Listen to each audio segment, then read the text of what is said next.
All right. Well, thank you for all coming. I'm going to go ahead and get started here. So thanks, everybody, for coming. And I imagine some people will be walking in a little bit late. But I'm very pleased to be able to introduce our guest today. Sara Quinn is a design and journalism consultant and researcher. And she holds the R.M. Seaton Endowed Chair at Kansas State University. She's also the president of the Society for News Design and an affiliate faculty member at the Poynter Institute, where she taught full-time for more than a decade, and that's not a small thing. Poynter's a pretty cool place. Her large-scale eye-tracking research for Poynter and other organizations on newspaper, tablet, and online reading habits helps journalists determine the best forms of storytelling, and it's been presented in newsrooms at conferences and universities like ours around the world. Her most recent study is eye-tracking photojournalism for the National Press Photographers Association. Sara spent nearly 20 years working in newspaper newsrooms, including the Sarasota Herald-Tribune in Florida and her hometown newspaper, the Wichita Eagle in Kansas. So please join me in welcoming Sara Quinn.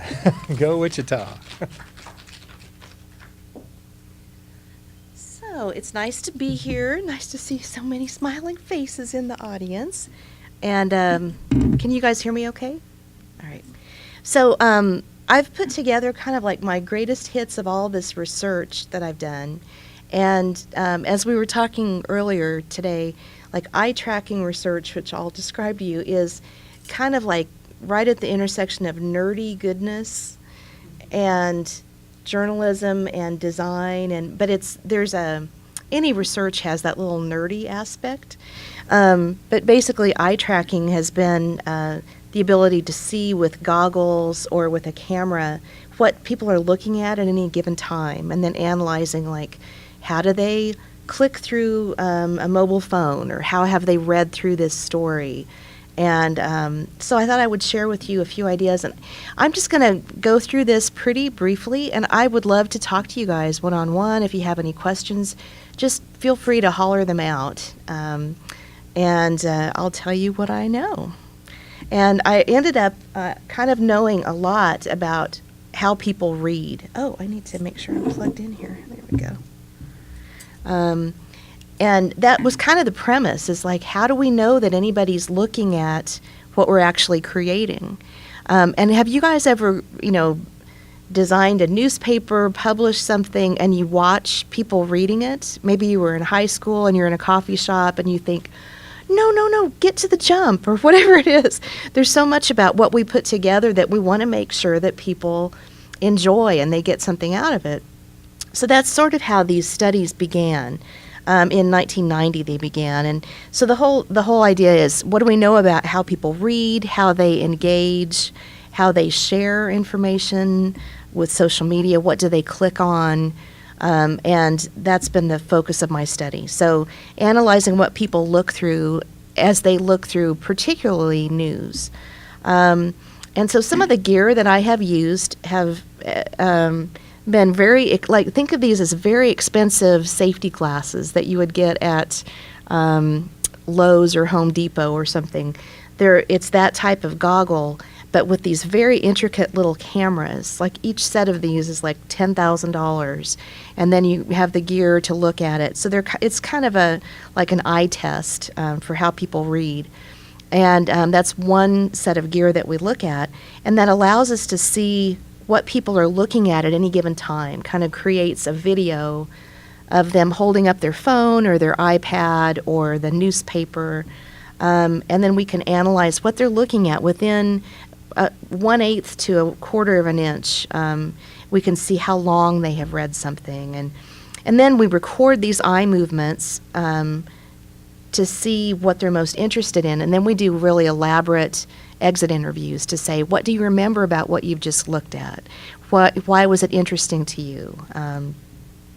This particular device fits under a computer, and it locks onto the eye, so anytime that you blink or turn your head, it actually registers that.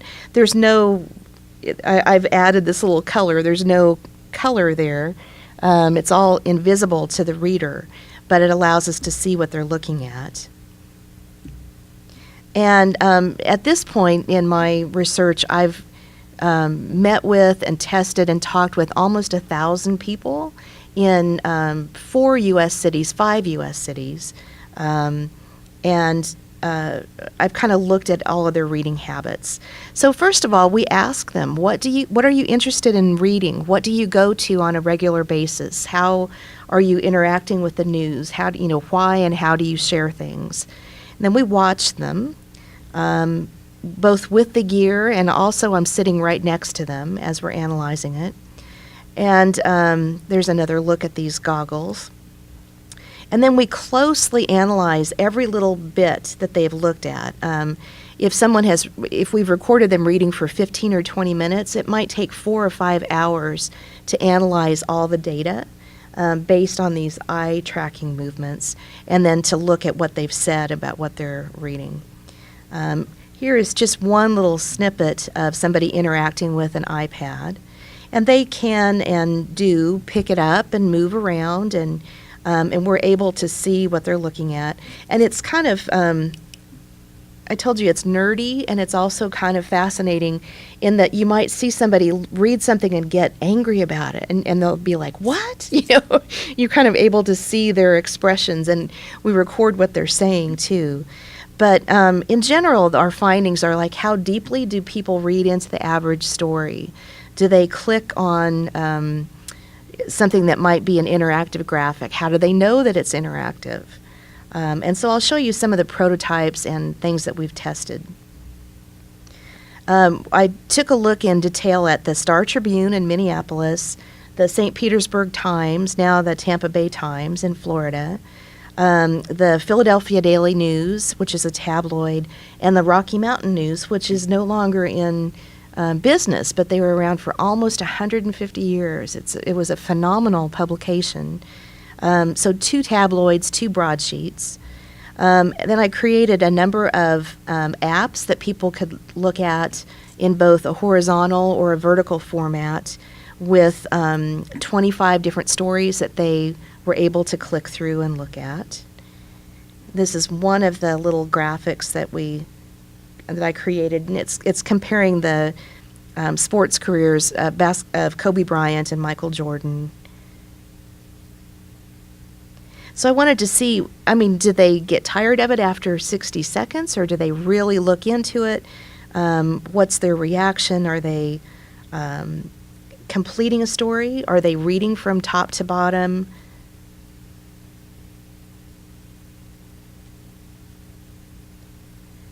And then we would ask them about what they'd read. So we would have kind of an exit interview. So the tablet was the second study I'd looked at, and I created these apps that look like a kind of a traditional newspaper made online, something that was more like a carousel. And these all had to be working prototypes with edited stories. And then something that was kind of like a tile design. So these were rather common designs at the time that we did this study. And I wanted to see anybody who came in, I would give them one version of this, and they wouldn't really have a chance to look at others until the very end. But they would pick up a tablet and then read for about 20 minutes as we tested them. So that was the second study. Here are some of the graphics, like this was the pop-up that you looked at. And we had a lot of statistics. The interactivity was pretty simple, and it wasn't until we would get to this particular slide that people would kind of react. And I realized that even though you're looking at numbers and comparisons, this one had the closest tie to the person who was actually looking at it. And I could often see them going like, man, that guy's hands are big. I could see that just like we surmise about graphics, people want to see themselves in what they're reading. They want to know, oh, this story is about someone who's kind of like my grandmother, or we want to relate to what we're actually encountering, and it helps to have some personal relationship. And in this particular graphic, that's what that was. Then the most recent study that I've done was for the National Press Photographers Association. And it came at a time when a couple of major newspapers were laying off all of their staffs of photojournalists, and some kind of heralded programs the news organizations who said, well, we'll just give all the reporters cameras and see what happens. There was a Pulitzer Prize-winning director of photography who lost his job. And so the National Press photographers knew that I had done this other study, and they said, what can you tell me about how people interact with photojournalism? And I said, I can tell you a few things, based on my other studies, but let's go farther. So I'll tell you a little bit more about this study, using slightly different gear. I wanted to see how people actually looked at a photograph, if they read a caption, if they went back and forth between the image and the text, if they how long they spent on any particular photograph, if they just clicked through, rapidly, as we do. Like, I have a little great nephew who, will pick up my phone, and he's 5, and he'll go, yuck, yuck, yuck, yuck. His speed at which he can process things and make a judgment about photos, I think, is kind of like we all are. And we're living in an age of Instagram, and it's kind of an interesting time. So part of this study was to say, what do you think the quality of this photo was on a scale of 1 to 5? What's the likelihood that you might share this type of image? And so of those photographs, there were 200 images that they had a chance to look at in this random fashion. I kind of got a sense of what people look at first. They're drawn to faces. I got a sense of how long they might spend with some of the photographs. And then after I crunched the numbers, which were thousands and thousands of eye-stopping movements, I was able to say, not only did I witness this, but this is what it looked like in terms of the data. So I gathered 100 photos that had been published, that had been taken by professional journalists in a certain amount of time, and 100 photographs that had also been published in the same news publications, either online or in print or both, that had been taken by people who had just contributed those from the community. And these are just a few that were available. 200 images shown randomly. And I had people take a look at them at whatever rate they wanted to. And I wanted to see, do older or younger people go more quickly through them? Do men or women? Do people who have this particular interest or this other particular interest? And so I was able to capture that data using the gear that I told you about. And I wanted to try to answer the questions put to me by NPPA. So we formulated this study. And among them, the things I was trying to go after were, how discerning are people who look at news photos? Do they just say, oh, they're all so pretty? Or do they say, this is what I really value? I didn't have an answer for that. I wanted to figure out what they did value, what they might remember after a session, what they had read, what they had looked through and clicked through. Did they trust what they saw? Because we know that there's so much that can happen. You and I talked about this morning. We know the possibilities of altering photographs, and I wanted to see what their sense of trust was, what made them want to share information or photograph, if quality mattered to what they remembered and understood, and what in their eyes was quality. And so I had a script that I read to each of the people who came in, and I would say, I'd like you to look through as many of these photos as you would like to for as long as you would like to, or until I ask you to stop. I had very, brief introduction, and on the rating, 1 to 5 quality and 1 to 5 if they would share, pretty often people would kind of turn to me and say, what do you mean quality? And as a researcher, my response was, I never uttered a word, and they would usually say, oh, you want to see what I think is quality. And that was the idea, that I wasn't going to try to put any words in their mouth. I recorded everything that they said, looking at individual photographs, and I looked for commonality.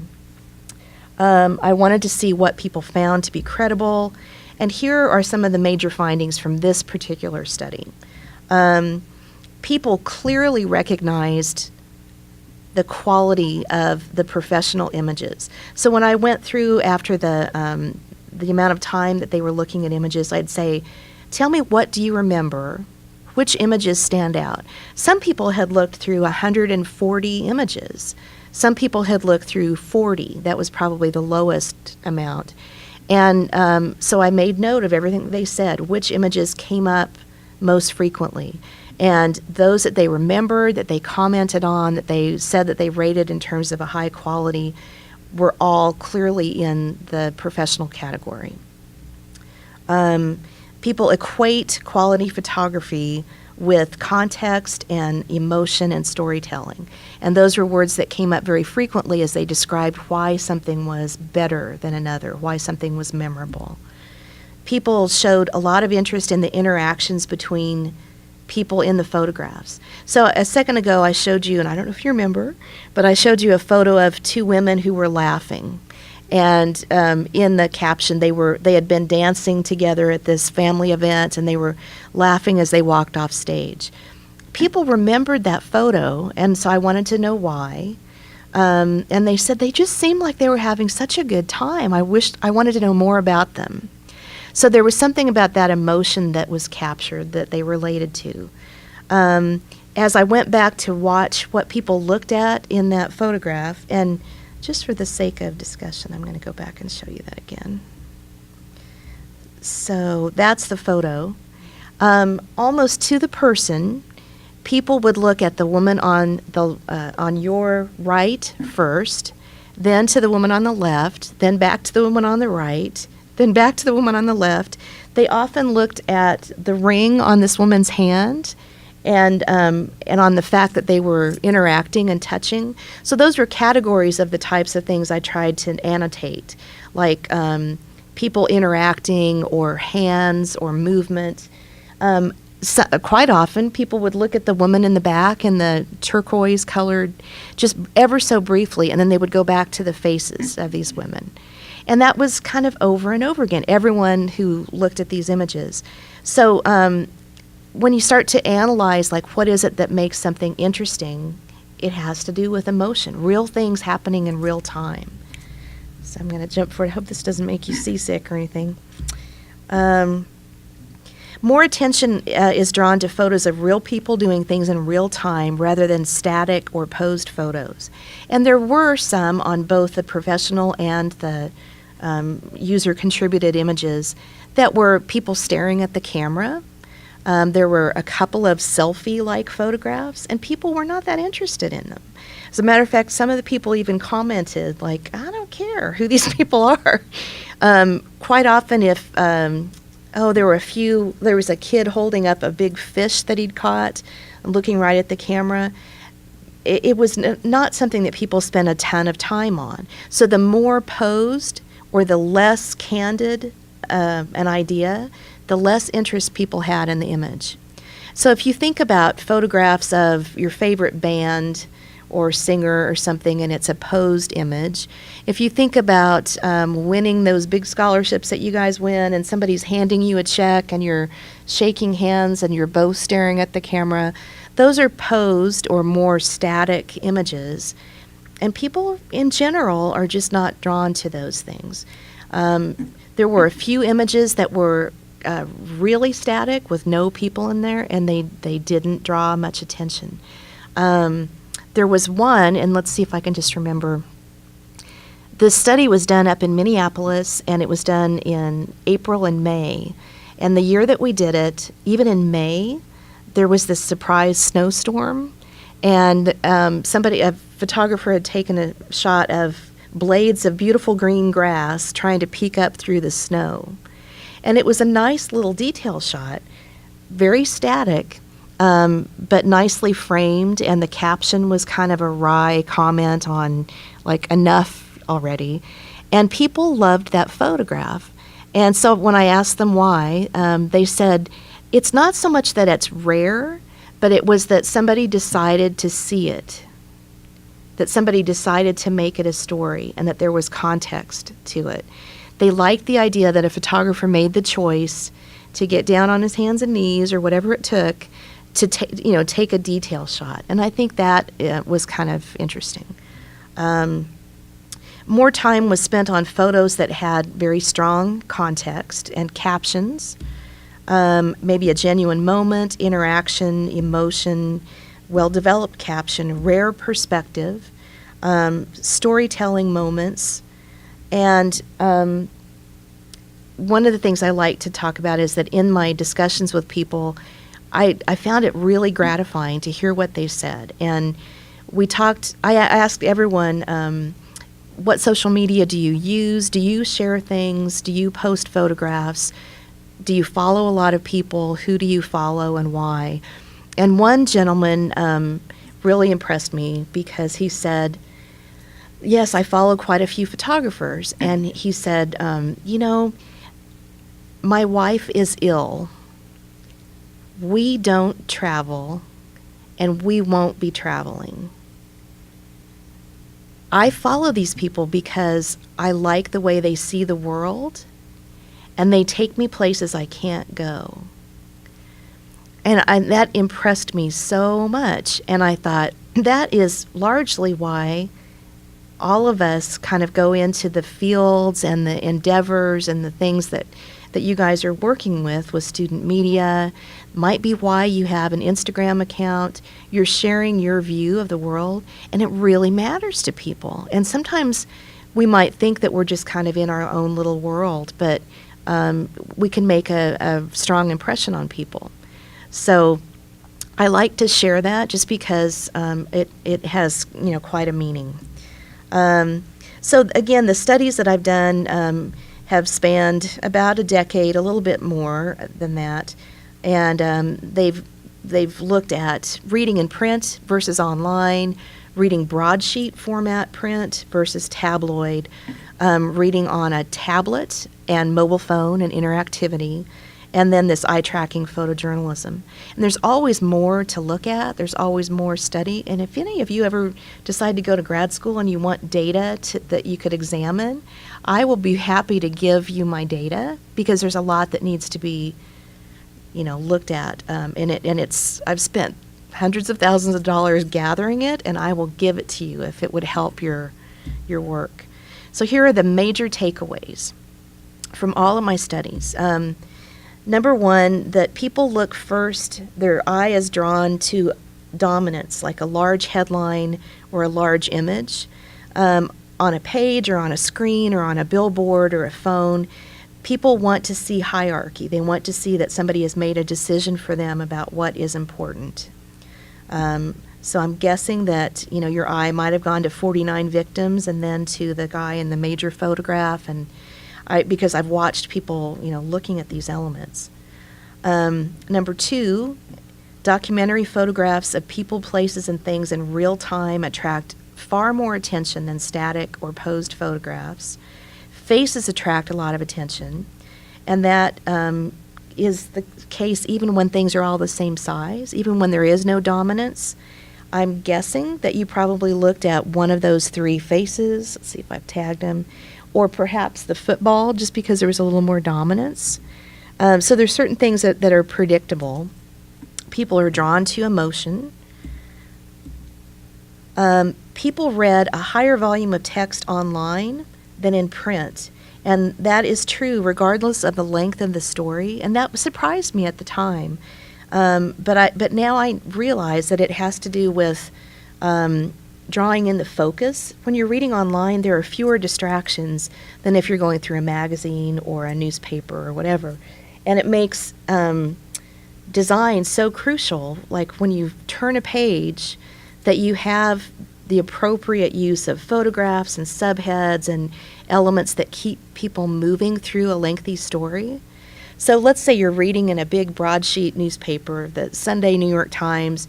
You turn the page, and if you're faced with just big, lines of type, you might think, oh, I want to read this, but I've got to go have a cup of coffee before I do it. It's because the volume of it is right there. And my belief is that when you're looking at a screen and you're scrolling through, you're in control of whatever is right in front of you, and you might not know the length of the rest of it. So fewer distractions allow you to keep that context, and it's more like reading a novel. Number 4, and this is something that you guys can put into play even if you're writing a paper or putting together a presentation. Alternative story forms attract a lot of attention, more so than lengthy text. And those are things like a Q&A, a short list, a timeline, a breakout box to accompany a lengthier narrative. But those things also help people remember and understand what they've read. Because I've done exit interviews with multiple forms of the same content, and people are able to remember things with a visual far longer than something that is only text. And it could be something that is text-like, but this, here are different candidates and what they're saying about a story. You could write that in a particular story, but to see it person by person on the same issue, side by side, is really helpful. It could be something that is just a little brief box about compensation plans or where someone lives. Okay, I'm coming into this. There's an average bailout point, and it's about 78 seconds or 300 words. The point at which if someone is reading on a phone, if they're reading on a laptop, if they're reading in print, they're either going to commit or opt out.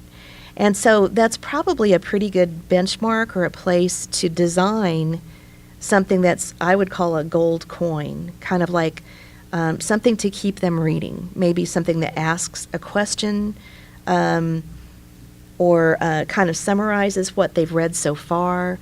It's just a verifiable amount of time. People read about 250 words a minute. 78 seconds is maybe 300 to 400 words. Everyone reads a little bit differently, but these are the averages.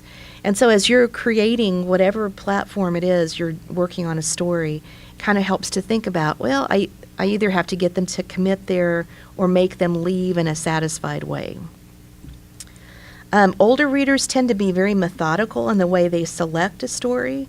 Younger readers tend to scan around more in finding things online or in print. But both groups read very deeply and thoroughly and thoughtfully once they've chosen a story. And that goes counter to assumptions that people say that, younger people just don't read as much. And that's just not true, and you guys know that. If you find what you're interested in, we'll read it voraciously. There might just be a little bit of a difference in terms of the way people search. People really recognize the quality of professional photojournalism or experienced and practiced photojournalism, just like I said this morning too. Just because we all have a keyboard, it doesn't make us all fantastic writers. Don't you want to read something that's really well crafted as opposed to something that is just written, haphazardly? It's the same with photography. Its skill level really matters. So when we think about what is published, I'd love to talk to you guys about who you follow on Instagram. You're going to follow them for many different reasons, and some of it is going to be the quality of the way they see things. Good captions are crucial, and they're among the very best read elements in any news content, and they really matter for context. So I'm going to go through this rapid fire then too. A few more things to consider in terms of other studies, other things that we know about how people read. Seeing comes before words. So I've given you a graphic description of what that is. If I had given you this description, a written description of what that is, you would have been able to say circle much more quickly by seeing a form. And so there's a lot of research that says that the form really helps with the speed of comprehension. So a drawn circle is at least equal to a written description, if not more powerful in terms of speed. Okay. Color indicates relationship, and this is kind of a principle of Gestalt. So you see two different groups there. Even though you see a lot of different circles, you know that one is, the group of red dots and the other one is the group of black dots. So we can convey things really quickly, like, membership in a group. You can kind of say, oh, there are quite a few, people in red. We make those associations very quickly, and that's been proven. And so that is helpful in graphics so that you can get a sense of 50% or 20% or 1% very quickly. Images make things more memorable, too, not just the speed, but there's a Harvard School of Engineering study that says that a graphic is easier to remember if it incorporates an image. So that could be a simple photograph, it could be an image of a person, it could be a cartoon, it could be a logo. Those things will make things more indelible because we have this visual relationship. And so if you want to get your point across and make it memorable, think through the strategy for visual. Here's a good example. I love this graphic. It's an interactive. And these are up to the minute, the billionaires who has the most money in the world.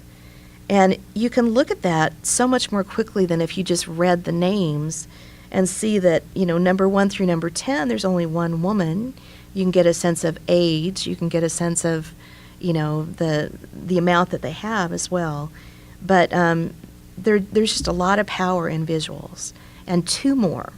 The most readable typography is going to be flush left, ragged right. So when you align things, you have all these different options, and the easiest to comprehend by far is flush left, ragged right in the Western culture.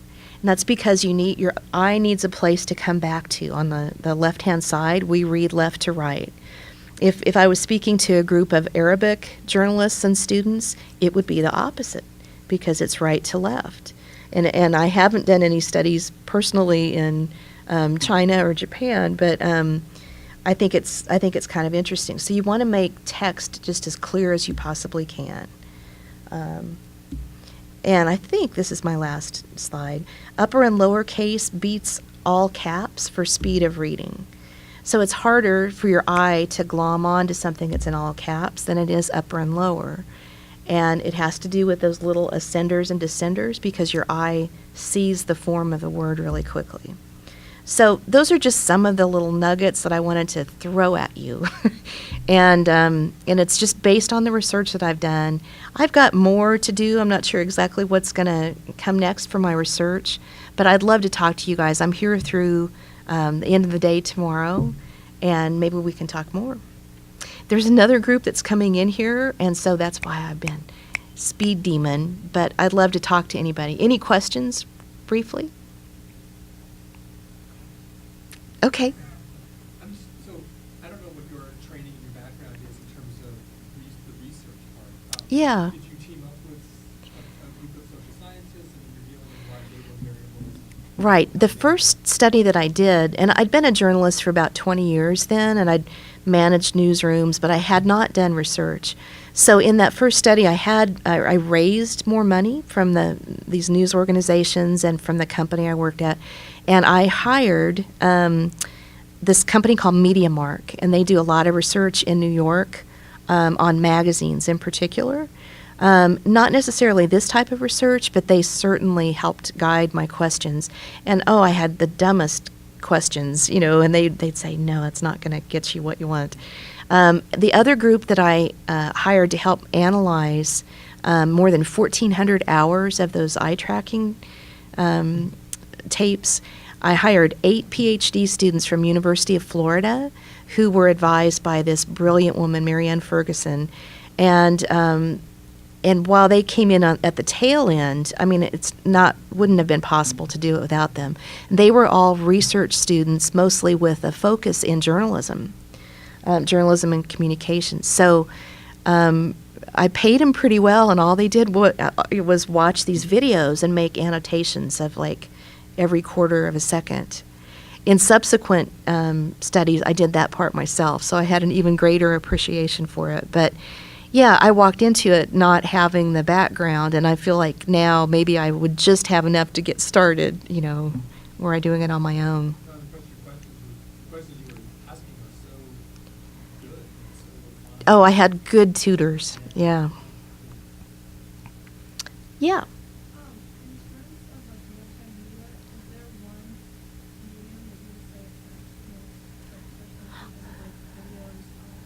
Oh, I don't know if it's one over another, but certainly I know some other bits of information, like video. We say a minute 10. If you haven't grabbed somebody by then, you've lost them. I mean, for good. And that's actually at the high end. I've looked at some studies recently on the little Facebook videos that, autoplay without audio. So the combination of words on the screen with a running video is really powerful, because we all somebody might be sitting in the back of the room here. We're watching things on Facebook while we're multitasking. And so to be able to communicate with what you would say as a script and the visuals is really strong. And it's about 8 words or fewer on the screen at any given time. There's kind of a rule of thumb for what people can absorb. It's interesting. And then media just continues to change, and so I think things that have us drawn to some interactivity, what I found was that in all of my studies that had any possibility for interactivity, people wanted to click. And if it wasn't a clickable thing, quite often they would still tap and tap and tap. So there's a compulsion, and maybe in a good way, but we need to consider that. People like to put in, how much they spend on their apartment to see if they're, getting a good deal. People want to engage. They want to find out if they're taller than people who lived 200 years ago. We want to see ourselves reflected, and we want to interact. So I think that's a growing, burgeoning field for people. Yeah. In this study with the gear that I had, I was looking at their eye movements. So the only thing I really saw was the hand gestures, it's frustrating. But I've worked with some researchers at Microsoft, and they're really interested in this study, and I love what they're doing. For typography especially, they're interested in what type forms are most readable. So it's a very small slice even of what Microsoft does.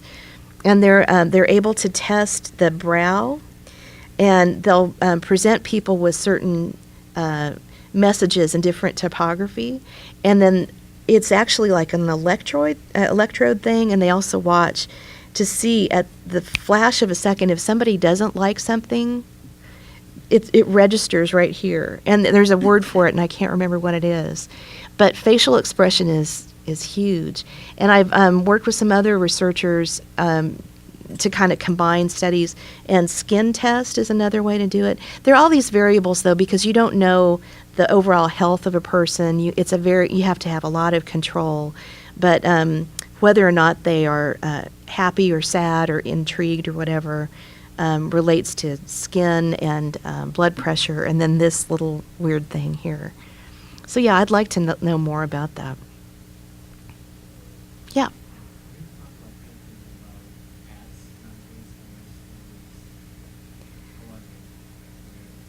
Oh, ads? Yeah, what I did find, and that was a big part of my first study, and there's so much more that I didn't have time to put into this, but